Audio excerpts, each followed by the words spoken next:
Hello and welcome. Uh, I'm Steve Smith, Principal at STEM Knowledge Partners and Chair of the CSE Webinar Committee. Welcome to this joint Council of Science Editors and European Association of Science Editors session Beyond Borders, Growing Journal Influence and Impact Worldwide. I want to begin by thanking our wonderful sponsors and JAMS, our platinum level sponsor, for doing so much behind the scenes to facilitate these discussions. The theme of this year's EASE Summer Symposium is influence and impact. But in a highly interconnected yet geopolitically shifting research landscape, internationalization is often an evolving concept, an evolving target. And I think we've probably all seen it. Internationalization in scholarly publishing can come across as fundamentally kind of a transactional game of numbers, if we're not careful, a reductionist numbers game, if you will. It could be about chasing submission volume or simply adding a regional name to an editorial board to tick a box, frequently without granting those individuals genuine role or decision-making power. So what we thought we'd do today is sort of think, well, what might a different approach look like? We could move beyond a purely transactional or reductionist account. What would a healthier, say more holistic approach to internationalization and journal development look like? So we'll try to think about some of these issues in real time, and let's focus on the practical. Here we're thinking about an exercise, an intentional design, a roadmap, um, looking at journal communities in the round. And I think we want to focus on building true bi-directional trust, establishing regional relevance, regional engagement, we've talked about, ensuring our editorial processes don't inadvertently lock out world-class science because of geographic or cultural friction. So maybe what we're trying to achieve here is less about internationalization as such, and more about durable trust, relevance, and engagement across regions so that the right authors submit, the right reviewers engage, the right readers return, and the journal standards are understood and applied consistently. So please introduce yourselves in the chat if you haven't done so already. I see representation from really a very wide range already. I'm in Massachusetts, New England, so glad to join you. And just to level set our audience, we're going to start today not with theories, but with real experiences from the field. I'll be asking each of our panelists to share a brief war story of an initiative they tried, what worked, what failed. And, I mean, who doesn't like a great war story, right? Especially when things don't go as planned. Then we're going to move into a cross-cutting deep dive across our four themes: experience, discovery, standards, and intelligence. So let's meet our global panel. Dr. Priyanka Gupta is development editor in global editorial strategy at the American Chemical Society's India operation, working with authors, editors, and boards to support growth and sustainability for open access journals. Jason Hu is joining us from the UK as Director of Research Integrity Engagement at Taylor and Francis. Jason brings deep experience across journal operations, partnerships, and research integrity, and lots of global experience as well, relevant global experience. Welcome, Jason. Julia Robinson is here today as Executive Editor of PLOS Global Public Health, a journal focused on inequities in public health and making research visible and accessible for all. We have delighted to say that Tat Okada is calling in from Japan, where it's 3 a.m., I think. Tat is Senior Managing Director at SIECL in Japan. SIECL partners with society journals and editorial boards and has supported, I think, more than 50 society-published journals across Japan. Tat, if I've got that wrong, feel free to correct me. But we're delighted that you're able to join us for a live discussion at this time of day. And finally, many EASE members will know our very own friend and colleague, Dr. Jason Roberts, Chief Strategy Officer at Status Plus, and of course, previously co-led Origin Editorial. He comes to us with long and distinguished experience in peer review and editorial office operations across multiple markets. thank you all for being here, and it's really a stellar cast indeed. So we have a lot to cover in just an hour to kick off. I'll ask each panelist to share a brief case study, a real world example of something you executed to build trust, presence, or quality across borders. Successes are welcome, but as I said about, a thoughtful, this backfired and here's what we learned is often arguably more valuable. So we'll go in order. Julia, followed by Jason Roberts, Priyanka, Tat, and finally Jason Hu. Let's jump straight in. Julia, I'll hand the baton over to you. So much, Steve. I'm really happy to be here today with everybody and to have this exchange of experiences. So, I am the executive editor for PLOS Global Public Health. We are a relatively new journal. We launched in 2020. Well, technically 2021. We got cooking in 2020. And it was kind of in a moment of a lot of change in the field of public health. We were in the middle of COVID lockdowns.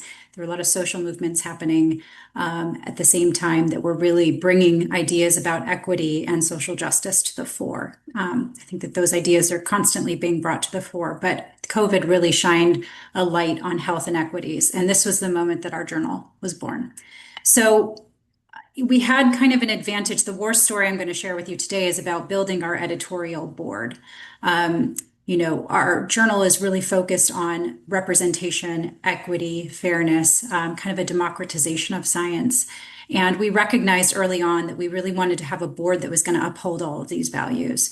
And we wanted a board that was going to be as diverse as the research that we were hoping to welcome in. So we started out because we had no members of the board when we first launched the journal. We had to start from scratch. And when we first started recruiting our editorial board members, we did it the way that everybody does board member recruitment. You put out a call for recruitment, people apply, you assess whether or not they are suitable to join your editorial board with their expertise and their experience and all of these things. So early on, we found that we were getting an editorial board that wasn't as diverse as the research that we hope to welcome in. We were getting a lot of researchers from high income countries. We were getting a lot of researchers that were not representative, both in gender and in nationality that we were hoping to see. So we decided very early on to go ahead and put a stop to our open recruitment, and we took a very slow, intentional approach to recruiting the remaining board members to our board. And this was really on the ground, individual level, reaching out to experts, trying to broaden our definition of expertise to make sure that we were able to really find all of the experts that we really wanted to have on our board. So this meant that not only did we recruit academics, but we also looked to agencies, international agencies, bilateral agencies that were working on the ground, ministries of health, really implementing public health programming. And because public health is such an interdisciplinary field, we were able to really reach, like I said, on a very individual level, the experts that we were hoping to get onto our board. So we have about 500 people on our board. I think it's a little bit more than that right now. We've had a few assessments of our board diversity. I'm very proud of the level of diversity that we're able to achieve on our board. At one point, I think we were assessed as one of the most diverse global health journal boards out there.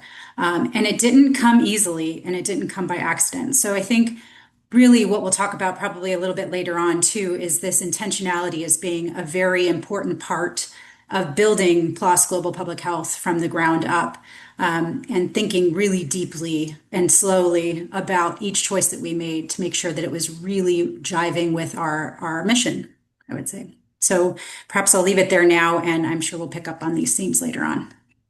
Perfect. Yeah. So, I think there has been experience elsewhere of sending out maybe kind of blanket invitations for board, but it sounds as if, yeah, you eventually adopted this more kind of, as you say, slow, intentional curation, approach to editorial board. Sort of very intensive identifying specific people by the sounds of it, and really thinking about it, Yeah. developing a relationship before they bring that.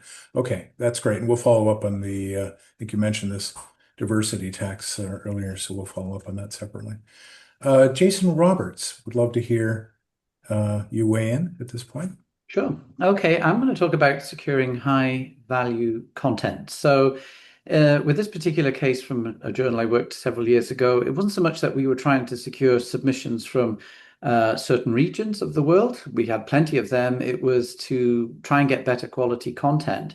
And the thinking behind that was that it wasn't so much, yeah, I mean, sure, the journal wants to be able to sift through better quality papers and publish that, but there was also a sense of we want to be able to help people get the chance to publish, and that it's, it seems like it's a very privileged activity, and that you can get left out, and that the publication record then ends up being heavily warped towards North America and Western Europe.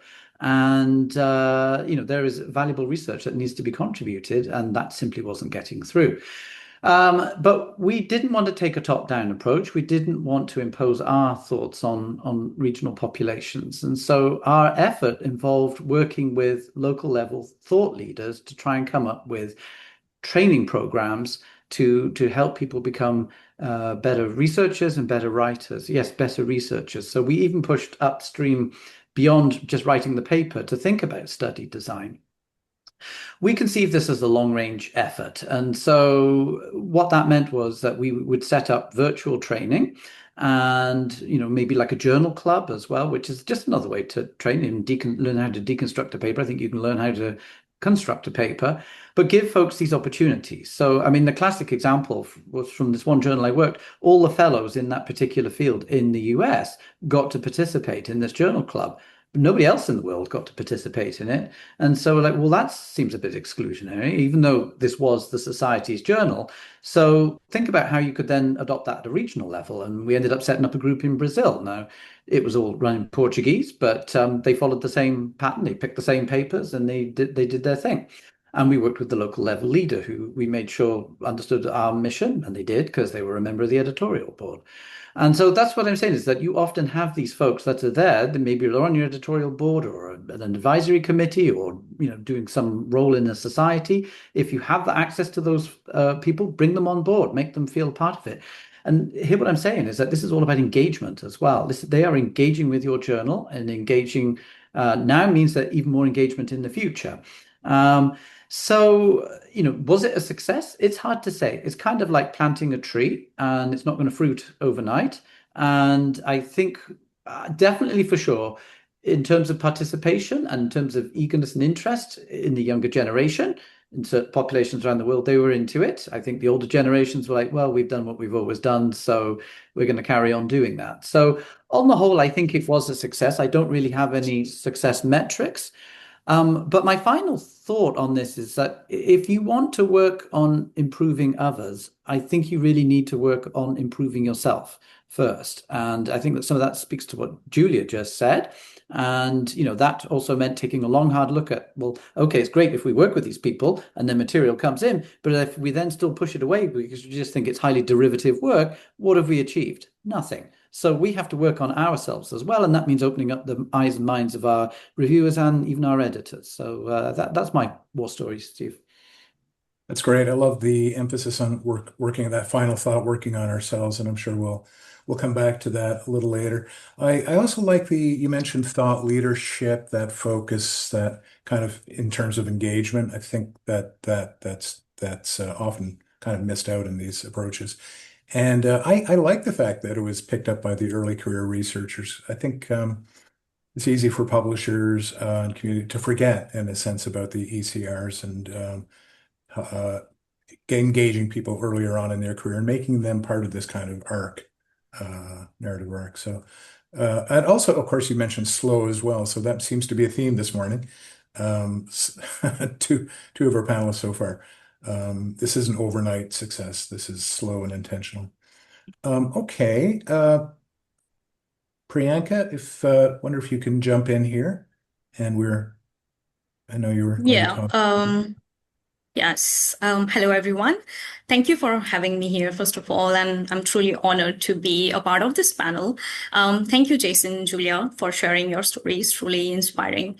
So, to answer your question of something we try to build trust, submissions, and readership across regions. So, I would start by emphasizing the fact that building trust among authors and readers is one of the most important goals for any journal. And this becomes even more critical for open access journals, which still face preconceived notions around pay to publish and questions around novelty and the rigor of the peer review process. And from my experience working with open access journal, this has been a real challenge, not just building visibility, but actually earning trust among both authors and readers across regions. And a significant challenge we have seen is in engaging emerging research communities, particularly in parts of Asia, like maybe India, Africa, and South America, even though we have seen the research output from these regions is growing.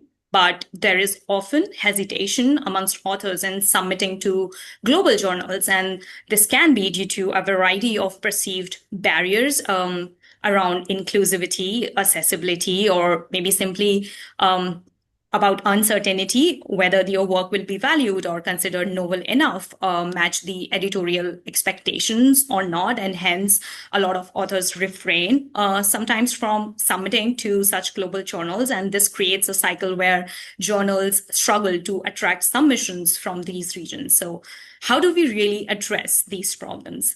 So like many of us would do, we would run broad promotional campaigns to gain the visibility, have open call for papers, run special issues, thinking we are making the journal more inclusive, doing mass outreach and commissioning campaigns, expecting to increase submissions from such regions. And honestly, these efforts does see spike of submissions, but do they last long? Not really. So that has been an important learning for us, that visibility alone rarely translates into meaningful engagement or sustained submissions. So we really had to shift our approach towards a community-driven approach. And so basically making that extra effort and personally engaging with researchers through conferences or maybe paying institutional visits and interacting with the researchers. Now I understand that while we as publishing professionals may not always be able to travel to a lot of conferences, but our editors do, and they play a very crucial role in having those one-to-one conversations with authors and clarifying the editorial expectations, communicating the value of the journal, and helping really bring those strong contributions for the journal. And thus, we believe that the editors are truly the brand ambassadors of the journal. And this actually connects to another important point, which Julia Robinson actually talked about, and which comes really handy in making the journal more inclusive. And what we really paid attention to is diversifying the editorial board, because having representation from different regions allows authors to see familiarity in leadership, which makes them feel more inclusive and ultimately helps build that trust amongst the authors. Another example I would say that we have seen a clear positive impact of is having national or institutional level agreements. And a very strong example of this is our recent read and publish agreement between ACS Publications and the CAPES Consortium in Brazil.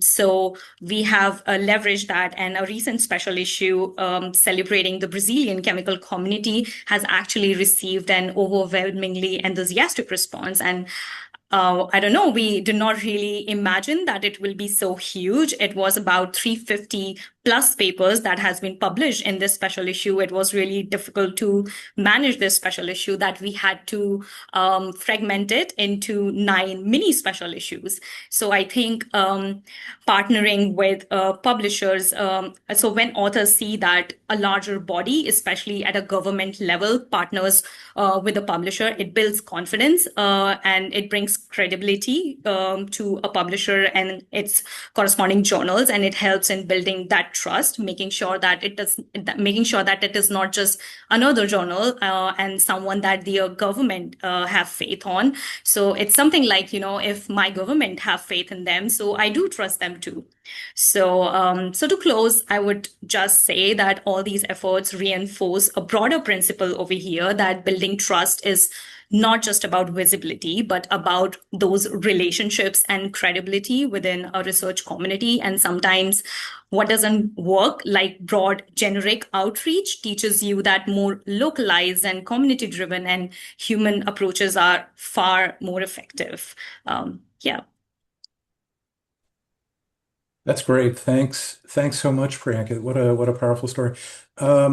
Yeah, and it's so difficult because some of the, especially reputational or it's not something that can just be overcome with some marketing. I don't think, I mean, I love this idea of focusing on the community-driven approach. It is again slower.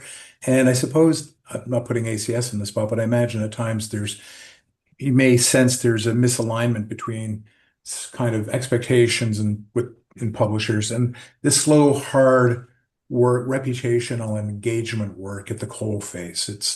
It's hands-on, it's slow. It means conferences having developing these relationships, webinars, mentoring, special issues, thought leadership of other kind, and so forth. But yeah, I thank goodness, they have uh, people like you focusing on that. And I imagine you can only sense some of these changes over time rather than anything Yeah. immediate. But yeah.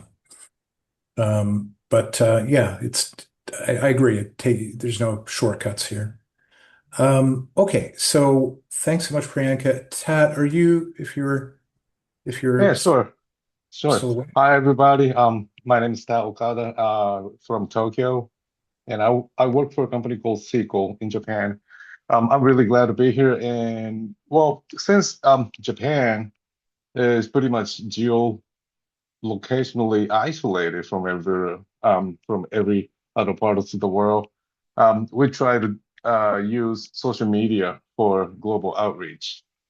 We try Facebook, X, LinkedIn, and such. And for the Facebook, we found that many editors did not make their account open to the public because they had so many posts with pictures and personal events. And so that, like, what we found out about the Facebook was that the researchers did not want to keep their professional lives separate. I mean, they do want their professional lives separated from their private lives. And X, we received some responses, and we were able to reach some researchers from overseas.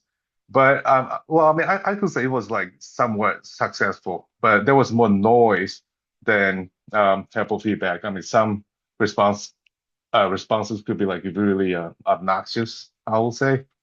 So that we had to like intentionally choose the followers to only those researchers. And to do so, we had to do the like background check for each single followers, and it was just a lot of work. And we also tried LinkedIn, but it was not popular in Japan at all. I mean, some of the researchers didn't even know what a LinkedIn was. So, and we tried a service called Journal Home. It's created by ResearchGate, as you might probably know. And we've been using it for about 10 months so far. And some of the journals gain about 30% increase in submission from overseas. And that has been really, really successful. I mean, at least for us. And I mean, what we found out is that open to public social media can be not as effective as expected. Well, I mean, there are so much going on extreme speed with other stuff unrelated to our business that our posts always get buried very fast. And so, I mean, it might work if our intentions are focused on publicity or making like a public announcements. Those will be helpful. But on the other hand, if your focus is on reaching other prospective authors and readers in the same research field, we have found out that researcher-focused services have better return on investment than all other compared to other social medias.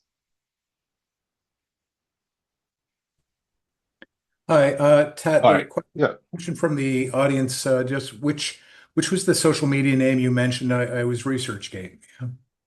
Okay, it's called Journal Home. Journal Home on ResearchGate, isn't it? Yeah. Yeah, yeah. I think it's fairly new, I would say. I mean, I think they've been around only for like a year or two. Yeah. Thanks. And yeah, that's an incredible story. It big resulting in a big jump. It also in submissions too, which is really impressive. Hmm. It shows it shows that broad public social media is it can be mostly noise, I guess, for specialized Yeah. journals. And unless you just told me just now, I would never have known that LinkedIn, there are these regional differences. That LinkedIn, I sort of in North America, it's easy to assume everyone's on LinkedIn all of the time, but Right. not the case. Not the case. Hmm. No. Um, so adapting that reality. And do you know, maybe it's unrealistic for me to ask, but did you get a sense of whether that shift to researcher only platform changed the quality of the submissions you received? Yes, we have had uh for the quality, yes, sure. I mean, it has increased the quality of the like the research stuff. Before we using a social media, we're getting the papers that was like um that would be like desk rejected. Right.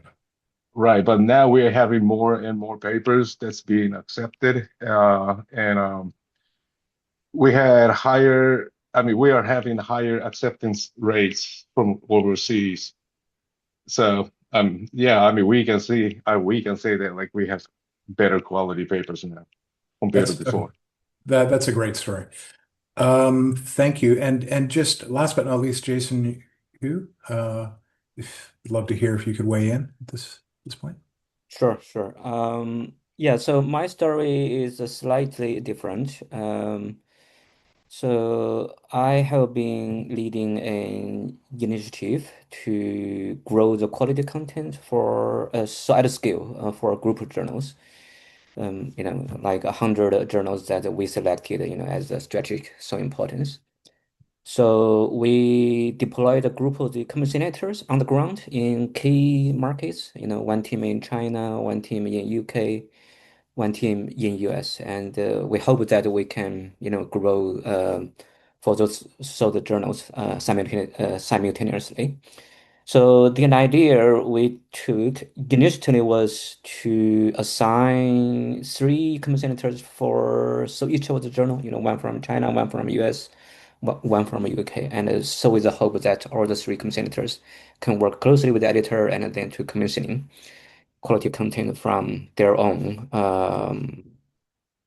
region.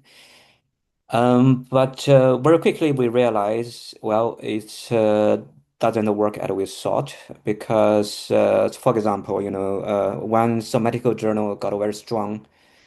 So the author base from China, and it's very easy for the China-based commissioner to uh, acquire so the content there, but it's super difficult for the US-based so the editor to commission the so the content for the US because there's no any much the sizable so the community for that journal in US at all. So it's happened across some of the multiple so the journals. We quickly to review that and realize, yeah, it's a good lesson to learn. So every journal, although we thought, they are good fit for every the key markets, but they have their own sort of community and branding in the different sort of regions. And so to us, the question is, we need to consider the opportunity cost for our talent team, right? They need to submit their time to commissioning, and we wanted to help them to commissioning more effectively rather than to waste their time on somewhere that is very hard to get any result, right? So it will impact the performance, but also it's actually quite frustrating for the commissioners so themselves, right? If you try for months and not really much, the author from US, so for example, have any interest. So yeah, so then we changed our strategy very quickly. So basically go back to check journal by journal, go back to a journal level strategy to check by the data, the funding trend, but also the author, the summation, the editorial board, so composition, and so on. So, really to try to define strategy for every journal. So for this journal, it might say, okay, we got enough from China, but we need to really to focus on UK or Europe. Then we need to shift our the resources, how the commission editors being allocated, right? So then we end up to break that model is really to assign the commission editors by the strategy need for every journal, and then to decide who does what. So yeah, the result actually quickly improved. It's really a good lesson to learn from us. We thought, yeah, we have been in this industry for years, right? We know that like our journals, we know like what the authors care about that, right? But still, when you actually to try to grow for a very specific journal, one thing I realize is really sometimes, we tend to probably so they're the buyers, right? We tend to project what we assumed we know, and what we assumed that the author they need, right? And then we try to project our buyers to the market. But it turned out so every journal has their own branding, so the authors they care more about the branding and the community of the journal rather than the publisher's brand, right? So the branding of the journal actually took years, to build. When you think about it to grow a journal in a specific region, then you have to consider that hardly, whether you already have a community or branding or how you can build one software journal. Yeah, that's the story I wanted to share. That's a great story, and it feels like a kind of a trap that which I'm sure all of us or many of us have fallen into, projecting, as you say, and assuming every journal can scale uniformly across all these massive markets simultaneously at once, and then that notion of pivoting, to listen to the authors, redefine the priorities, again, doing that slow work. Um, yeah, I think these real world stories really show that global growth is messy, highly contextual, and deeply human. It's also a mirror that forces us, as Jason was saying, to look at our own biases and workflows and how we might be projecting onto our communities. So let's now move from individual stories. Thanks, Jason. Let's now move from individual stories to their kind of deeper dive or cross-cutting themes. I'm going to direct an anchor question to a specific panelist to start, and then if others are able to chime in, they're more than welcome. So let's begin with theme one, experience and the equity of labor, starting with Julia. Um, you noted during your talk that this kind of tension when journals try to internationalize responsibly, we frequently find ourselves asking for the time and labor of scholars, often the same scholar, from underrepresented regions who are already inundated with competing demands. And so I was just curious about whether you had any thoughts on how we might kind of balance our need for localized peer review, commissioning, and editorial decision making without overburdening these communities or treating their labor as extractive, I suppose. Yeah, I mean, I think this is a common tension, but in any kind of DEI initiative is thinking about you're wanting to be intentional about platforming voices, but at the same time recognizing that you might be approaching individuals who are approached a lot, for their expertise or their perspective. And so this was something we had a lot of conversations about when recruiting all levels of our editorial board was, if we are recruiting for PLOS GPH, which is a global journal, are we potentially poaching talent from regional journals? Right. People only have a finite amount of time and capacity to be able to devote to peer review. So this was something that we really talked very deeply about and was part of that intentionality approach that we took, thinking about, maybe we'll only recruit for a certain amount of years for different leadership positions, and then we'll have kind of a cycle so that we're not taking labor away from the market forever. One thing that we also do is that intentionality approach that we have in approaching different individuals. We're also really intentional about checking in with them. I think people's time and capacity changes over the course of their professional career, and they might have made a commitment to the journal that they might not be able to continue forever. So we'll proactively approach our board members from all levels to say, hey, is this still okay with you to be a part of our board? Do you have your needs changed over time? Do you need to devote your time and resources to your personal life or to other professional endeavors? And a lot of times people will be really honest and grateful that we asked. I think I think a lot of people in the field of social justice related careers such as global health will want to kind of give themselves to everything that they believe in. And sometimes it takes that question and that intentionality to say, hey, it's okay. We appreciate everything that you've been able to participate with thus far. The door is open if your circumstances change in the future. So I think that that's one way. But I do know that this is a much larger problem than journals, and thinking about how do we ensure that we're being really respectful about how we're approaching DEI and representation and trust across the board. Mhm. Yeah, excellent points. And yeah, I love that notion of ongoing engagement, ongoing contact and engagement. I have a memory of speaking to a board member years ago and them saying, well, when I asked them how it was going, well, they got in touch with me to add me as onto the board, and I never heard from the journal again. So almost the opposite, the opposite problem. Far from being a Yeah, burden, they were just a name that was being added to the board, whether it was yeah. regional, gender specific, topic specific. I can't remember, but yeah. So we But can. I think that that goes back to that notion of trust, right? If you really want Yeah, to have engaged, trusting community, you need to keep those lines of communication open. And sometimes that means being the one that's more on the more proactive side, yeah, to yeah. check in. Yeah. And Tat, you mentioned earlier that Japanese researchers explicitly wanted to keep their professional lives separate from their private lives on platforms like Right. Facebook. Yeah, I'm interested in, I guess, how that cultural boundary affects the way we design or think about inviting authors or board members, doing it respectfully. Yes. Sure.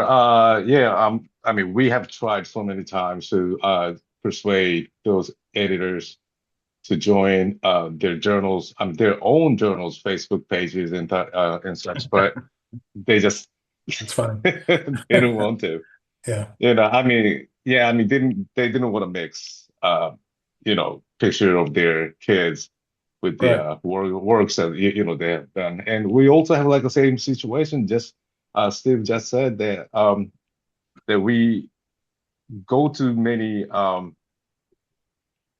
famous researchers, from US, UK, all parts of the EU and China, everywhere. But like they're just sometimes they can be just names.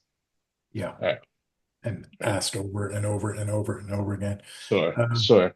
Yeah, so that's great, and so I like that. Probably came in thinking, Julia, self-consciously imposing caps on the number of asks, but you make the opposite point, which is actually reaching out and making sure that you get in touch with these board members and so forth, and maybe thinking about support in form of whether it's pairings or deputies or committee design. All of that can help reduce overburdening of underrepresented experts. All right, so let's, Jason, Hugh, I wanted to come on to you. Our second theme, discovery and the trap of blanket growth. How to become a trusted local partner, I suppose. But your war story, you learned the hard way, I suppose, that you can't assume global author demand is uniform. And beyond just chasing a baseline metric like more submissions, do you have any thoughts on how a journal discovers where its true regional relevance lies? And are there deeper qualitative signals that tell you a journal is building an organic presence, prestigious presence, maybe in a market like China? I'd be interested if you have any thoughts on that. Hmm. Um, yeah. So first of all, definitely be careful with some basic the metrics like number of submissions. Nowadays, if you receive a high number of submissions from a certain region, country, It may be, yeah, you got a really a good job down there. You got some so the genuine the author community, but also maybe you are being targeted by some paper mill, right? Yeah. So the number of submissions is definitely, Mhm. not something a good metric anymore.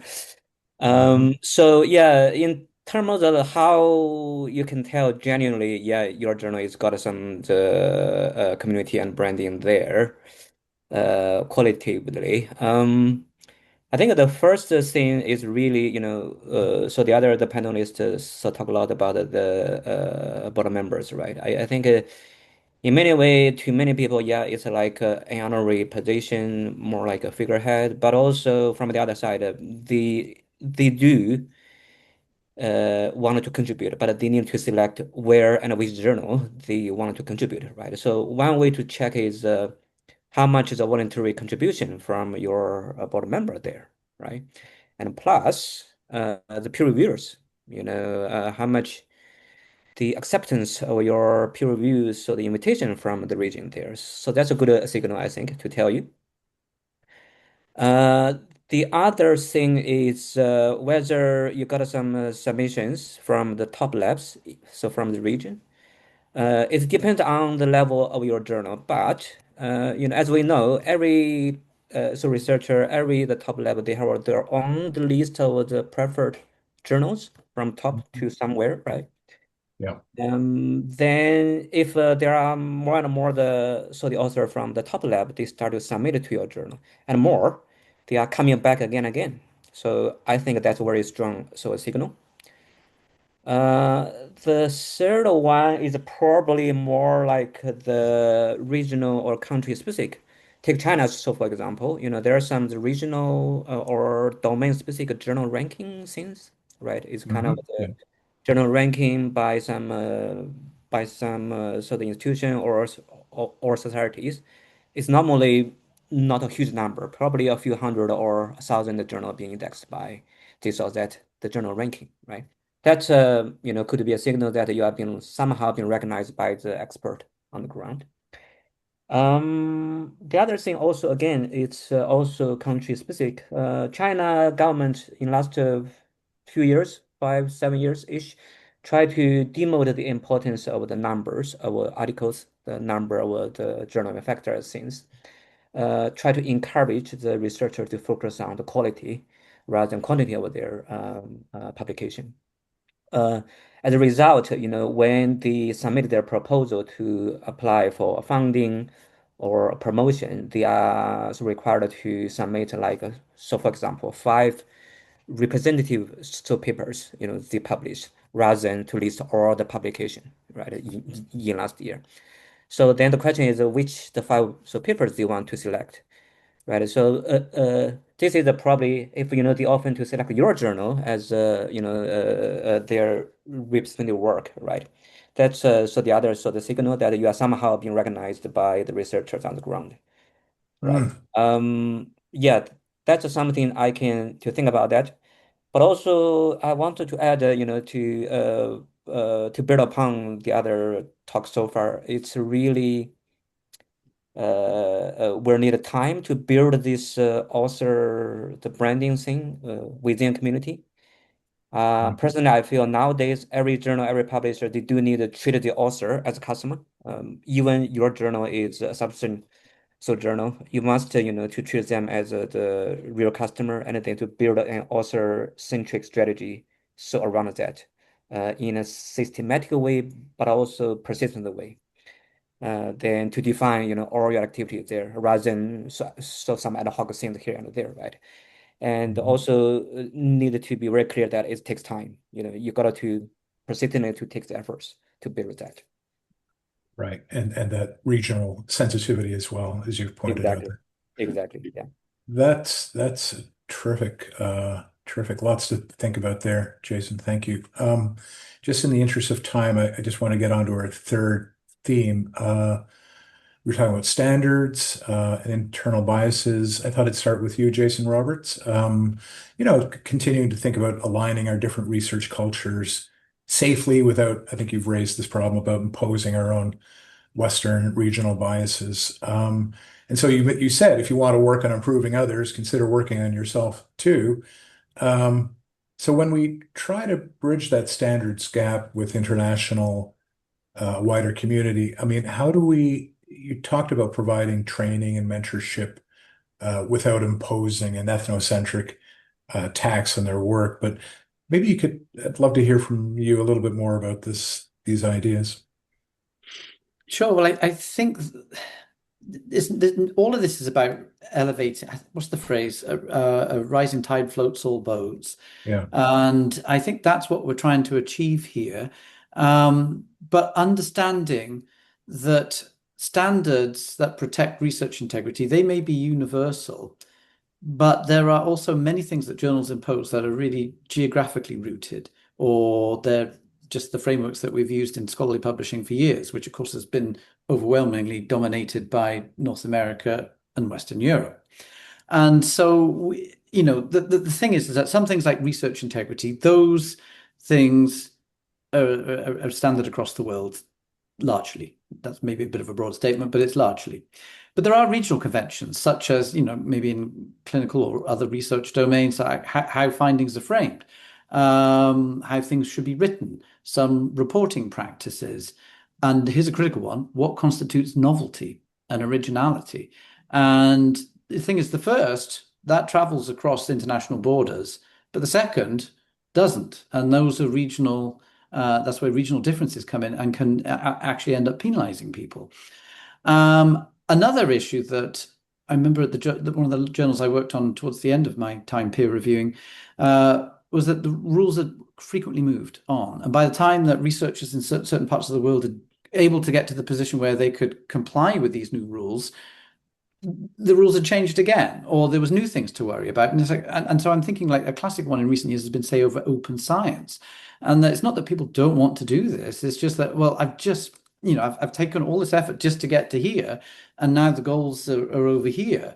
And so, the reality is that, the perception could be that I can't actually participate in this scholarly publishing endeavor if you keep doing this to me and you never consult with us. I mean, you can impose this rule, but if that's actually something that's really hard to do in my research context, maybe because the government applies pressure as to how I can do this, then what do you do? Another example of this, I think, might be sort of around authorship transparency. Now, I'm a firm believer that there should be something to, description of authorship has to be earned and all the rest of it, and we need to be clear as to how you got it. But that also kind of runs a bit counter to certain research cultures where there is an honoring of the person at the top of the research pyramid. And so, how do we negotiate around that? I don't have the answers. I'm just saying that we need to be alert to this before we impose these rules without actually thinking about how they can be applied around the world. And then I think the latest one now, of course, is AI disclosure policies. And again, these seem like they're universal, but how are these being translated and spoken of in other parts of the world? I have no clue. So if I am at a Western journal and I say, here are our standards, I don't know how someone is going to react to that in some part of the world. Is that running counter to what they know? Am I literally telling them something as if I'm a Martian? I have no clue.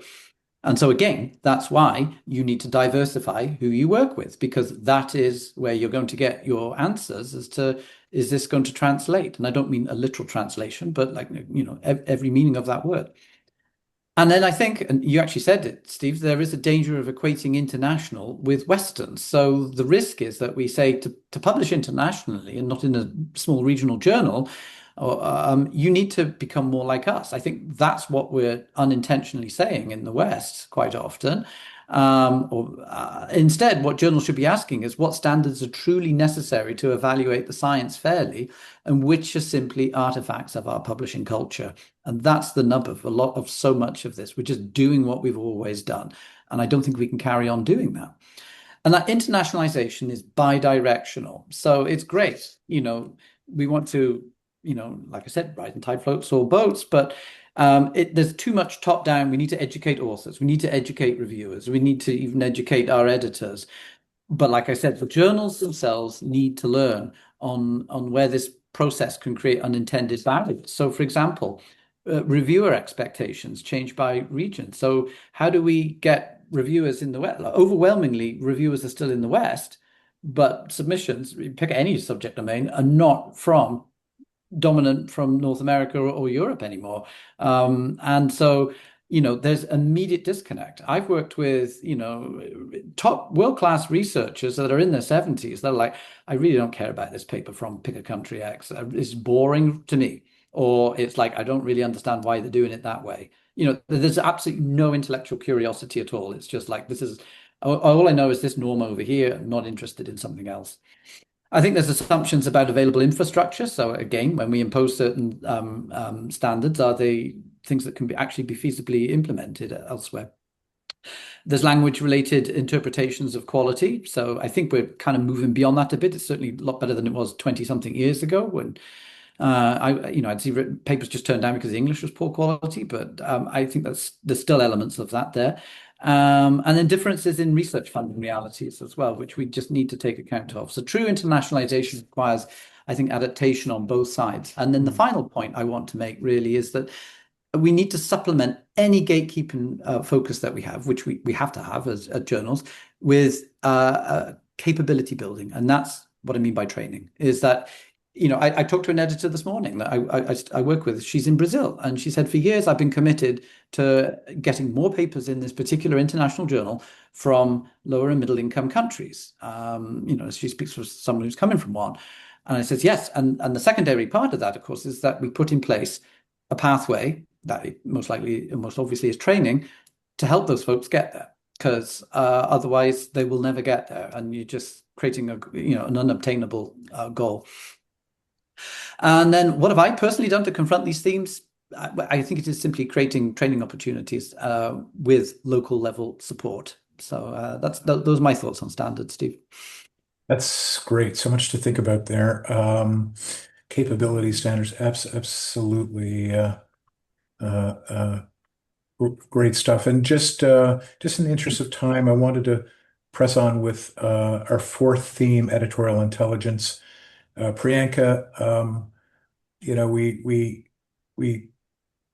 Tat mentioned I think was it 30% submission increase on niche network, and Jason Roberts saw slow, uneven growth through long-term training.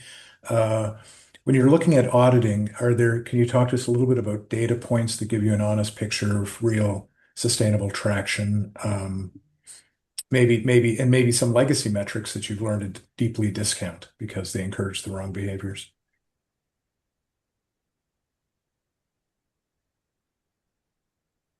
Oh, your microphone's off. Yep, there I'm sorry. No worries. Can you hear me now?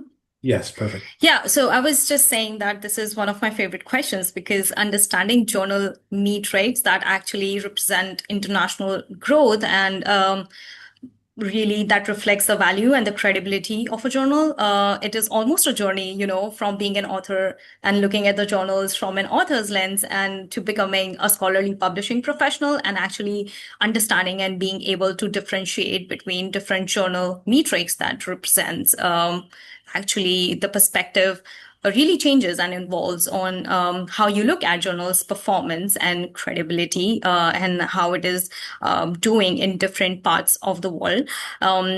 Although something that I've been skeptical of is looking at the impact factor. While mentioning impact factor, I think we are in the exciting time talking about impact factor, as impact factors will be announced pretty soon. By the end of June, I think we'll be having that. Which is probably the most widely recognized metric. And it still plays a role in building that trust and credibility among authors, and particularly from certain regions. But I feel that one must not rely heavily on such metrics, whether it is more number of submissions or whether these citation-based metrics, they cannot be really used in isolation, as it could be misleading, to be honest, as in many journals, a small number of highly cited papers contribute a large fraction of citations, while most papers receive a far fewer citations than the journal impact factor suggests. It also varies on research area to research area, although the traditional impact factor uses a 2-year citation window, but many important papers take much more longer to accumulate citations, especially in fields where research progresses slower than other topical areas. So when looking specifically at international growth, the most meaningful metrics which I like to look into are those that reflect real usage, the reach and engagement rather than just the volume or citations. So, for example, having large number of submissions, but not only from a particular part of the world. So it does not really make a journal truly international. But what's important to look at is the geographic distribution of submissions and accepted papers, to be honest, because you can have thousands of submissions, but eventually, if they are not really getting accepted, it does not really truly indicate whether the journal is genuinely diversifying its author base rather than simply increasing volume from a few dominant regions, and whether the work from this region is hitting the mark for the journal. So, if not, this prompts us to look at and think about why, and is there more that we can do.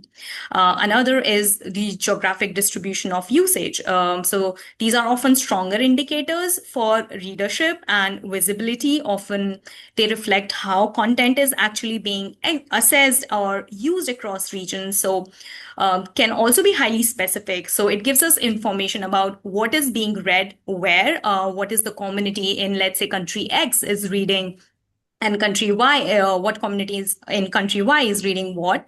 So we can really use that information for the growth in certain regions of the world, and maybe use those topical areas and launch special issues, or maybe have some mini collection on those topical areas. So I don't know, like the last thing one can look into is article level metrics, although this should also not be used in isolation, but maybe looking into metric scores, or provide that also provides us complementary insights into how research is being shared or discussed, or maybe picked upon beyond academia, whether like providing a broader perspective on global reach and not just within your niche community. So when these are looked together, I would say they provide a more multi-dimensional view of international growth, covering authorship, readership, and the overall impact, I would say. I hope that answers your question. That's lots to think about there. So yeah, we want to avoid vanity metrics, raw submission volume, impressions, follower counts, this sort of thing. But it's difficult once you get that kind of addiction. It seems hard to stop the habit. And focus more on indicators that reflect trust and fit, and in a soft promotion. I will mention in passing that the next CSE webinar in July is on the topic of alt metrics. So maybe Steve, yeah. if you don't mind jumping in, we do a survey to the Excellent. submitting authors Yeah, where they found out about the journal. And it always, in many journals, that there's like two top answers were PubMed. I guess they yeah, do the research, and right. And the second is like that's something really important. It's the colleagues. right. Right. They always get the so like, and we were kind of expecting to have like Google's and Web of Science will be in the ranking, but that was like they were like pretty low. Mm, So right. So and we also do the survey to the people to the authors who got their papers even rejected, yeah, and how satisfied they are. So right. crucial. Yeah, no, very good. Uh, Thanks, Ted. And I'm just conscious of the time here. There's been a lively chat going on in the background, lots of items there, but I don't think we'll have time to take any additional questions just now. Uh, so I guess it just remains for me to thank you all and thank our incredible panelists for a really candid and practical discussion. And thank you to the European Association of Science Editors and the CSE for this organizing or helping with this session. And yeah, a reoccurring theme today was the healthy and holistic internationalization is bidirectional, in the round, and intentional and slow, hard work. Um, so it only remains for me to hand over to Jason Roberts to say a few words in closing and to wrap up the summer symposium. Jason, over to you. Hi, everyone. As a member of the Council for EASE, and I'm just going to put some notes, I want to make sure I thank everyone. I would like this opportunity to express gratitude. So, first of all, to Steve for hosting a wonderful session, and to my fellow fantastic panelists as well, and also to CSE as well, the Council of Science Editors, who, in the spirit of cooperation, have helped assemble this session as part of EASE's 2026 Summer Symposium. This is day 3 of what has been our virtual event that's been attended by hundreds of individuals, and we truly appreciate everyone's contributions. And I would also like to thank, on behalf of the EASE Council, Mary Hodgson, our secretary, for doing all the incredible behind-the-scenes work. There's a lot that goes on to putting these things together, a lot. And Mary has just been incredible and so relaxed about things, even if she inwardly has not been relaxed. I don't know, but she seems pretty calm to me. It's no small feat. And finally, I'd like to thank all of you who've attended the events, whether this is the only one or all of them. And we really appreciate your support. And finally, if you can stick around, there's a quick video from our sponsor, JAMS. If you could support them by watching it, that'd be great. And we'll see you next time. Thanks, Jason. And Tat, you can go to bed. Meet JAMS, the editorial partner you always wished you'd had. Running a scholarly journal is serious work. Too many journals still rely on a manual process or system that was never built for how publishing actually works. JAMS is an end-to-end platform built specifically for scholarly publishers, from submission to publication, all in one place. Submission management, peer review, APC billing, journal website hosting, and real editorial guidance from publishing experts. JAMS is built for journals of every size and every budget, including a free tier if you publish up to 20 articles per year. Whether you publish 10 papers or 1,000, JAMS grows with you every step of the way. Backed by MDPI's 30 years of open access experience and a team that has helped grow over 500 journals worldwide. No lock-in, no surprises, just the support your journal actually needs. So come talk to us today, or visit jams.pub to learn more and get started for free.